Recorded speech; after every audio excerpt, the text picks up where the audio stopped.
이 모양을 보시면 아까 그 낭만적 감성형이라고 표현했던 모양하고 똑같습니다. 그죠? 아까는 이렇게 생겼는데 지금은 반대편이에요. 반대편. 아까 모양 한번 다시 보여드릴게요. 자, 이렇게 생겼죠? 이쪽으로. 자, 그럼 이번에는 다시 모양을 보시면은 똑같습니다. 그냥 반대예요.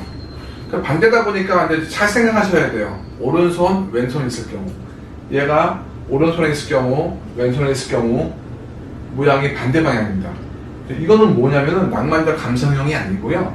독창적 창조형이라고 저희가 이름을 붙였습니다. 감성형은 90에서 95% 누구나 다 대부분 있는 거고요. 부드럽고 여유있고 자상한 성격이라고 하면 이 창조형 말 그대로 창조, 아이디어가 굉장히 좋은 타고난 성향입니다. 자, 요즘은 또는 미래는 창의력 시대라고 합니다. 창의력을 무슨 과목에서 우리가 배울까요? 간단하게 생각해보면 뭘로 배우지? 미술? 음악? 중요한 건 국어 영어에서는 창의력을 아마 안 배울 거라고 생각이 됩니다. 그런데 타고난 기질에서 창의력이 있다는 것이죠. 이 지문을 분석을 했을 때 지문 분석법으로 접근을 하면은 이 감성형의 반대 방향으로 생긴 것을 창조형, 즉 기본적으로 창의력 기질이 있다라고 표현합니다. 그런데 불행하게도 이거를 가지고 태어나는, 이 기질을 가지고 있는 사람은 많지는 않습니다. 제가 뭐 한 10,000명에서 15,000명 정도 경험적으로 봤을 때는 평균 5에서 10% 미만 정도일 거다라고 예측을 합니다. 물론 제가 하나하나 10,000명을 다 세워보진 않았습니다.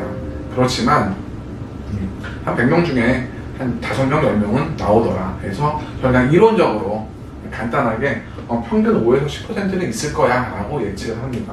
창의력이 정말 대단한 친구입니다. 아이디어가 굉장히 많고요. 그리고 바로바로 순발력 있게 무언가 해내고 결과를 만들어내는 그러한 친구들이죠. 물론 뭐든지 장점이 있으면 단점도 있습니다. 똑같이 50대 50이죠. 이거를 창의력을 단점으로 보면은 좀 엉뚱하고 산만하고 그럴 수 있다는 겁니다. 특히 우리나라는 특히 초등학교 저학년을 기준으로 보면은 꽤 많은 가정에서 선행학습이 이루어지고 있습니다. 창의력과 호기심이 많은 아이예요. 그런데 이미 선행을 통해서 학교에서 배워야 할 과정을 다 배웠다는 얘기죠. 이 친구는 학교에서 공부가 될까요? 당연히 안 되겠죠. 순발력도 있고 창의력도 있는데 다 알고 있는 내용을 선생님이 말씀을 하시는 겁니다. 그러다 보니까 이 친구는 타고난 기질대로 호기심이 발동을 해서 작동을 해서 옆에 친구 거 또는 주변 게 더 관심이 많다라는 거죠. 그러다 보니까 특히 여학생보다는 남학생이 초등학교 1학년 때나 2학년 때까지는 산만하다, 집중력이 부족하다, 뭔가 문제가 있다라고 오해를 받을 수 있는 그러한 성향입니다.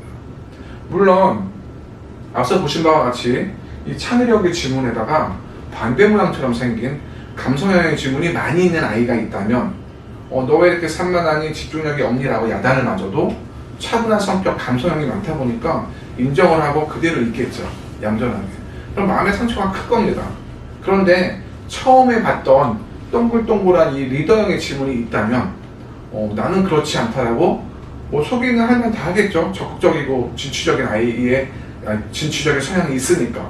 그러면 엉뚱한데 할 말을 하는 아이, 잘못 해석을 하면은 버릇없는 아이로 보여질 수가 있다는 겁니다. 이렇게 하나의 지문이 또 다른 지문과 결합이 됐을 때 해석하는 방법이 달라진다는 것이죠. 아무튼 이 기질은 굉장히 저는 개인적으로 좋다라고 말씀드리는 성격이고 기질이지만 그렇게 많지는 않다라고 보는 겁니다. 이 성향이 나오면 저는 기질은, 성격은 에디슨 유형처럼 뭔가 창의적으로 개발하고 연구하고 발전시키고 아주 좀 이과적 성향으로, 우리나라 기준으로 표현했을 때 이과적 성향으로 호기심이 잘 발달돼 있어 라고 볼 수 있습니다. 물론 그렇다고 해서 이게 문과적 성향이 아니냐? 그렇지는 않습니다. 문과적 성향으로 본다면 이런 경우도 있겠죠. 마케팅이나 또는 뭔가 기획 이런 건 재미나게 또는 현실감 있게 잘할 수 있겠죠. 그래서 내가 타고난 기질이 물론 대학을 통한 전공 부분 이것도 중요하지만 사회에 나가서 어떠한 일과 분야와 맞물려서 있느냐에 따라서 일이 재미있고 신나고 결과도 내고 행복하고 또는 일이 재미없고 그냥 직업이라 하는 거고 그러다 보니까 출근하기가 별로고 이렇게 나눠질 수 있다는 거죠. 자, 이 창의력 있는 지문이 늘 반복되는 행위 80% 90% 반복되는 행위 직업군을 가졌다고 하면은 직업적인 만족도는 그렇게 높지는 않을 것입니다. 그러다 보니까 기재만 보더라도 어떻게 직업군 방향성 잡아줘야 할지를 정확하게 분석할 수 있다는 거죠.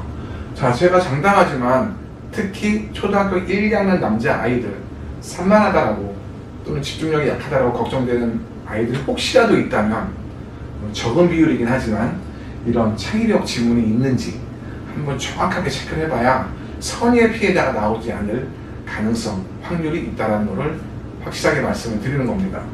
자, 이 지문이 있으면 저는 개인적으로 부럽습니다. 미래지향적인 그런 지문이기 때문이죠. 자, 그렇지만 또 반대로 이렇게 창의력이고 훌륭한 성향도 가지고 있지만 반대 성향은 뭐냐면 약간 소심하고요. 또 약간 겁도 있습니다. 그러니까 진취적으로 할 것 같다가도 하지 말까? 아니 한 번 더 깊이 생각할까? 어떻게 보면 게 긍정인 그런 표현도 같지만 사실은 내면에는 좀 적극적이지 못한 소심한 그런 영향도 있다는 겁니다. 자, 아까 처음 몇 번 말씀드렸던 것처럼 간단하게 제가 개념 정리만 해드리는 거고요. 이 설명이 다 끝나면은 다 종합적으로 다시 보는 것을 말씀드릴 겁니다. 창의력 지문이 있는 반면에 반대로 보수적이고 원칙주의적 지문도 있습니다. 다음 화면에서는 그 원칙주의에 대해서 또 말씀을 드리도록 하겠습니다.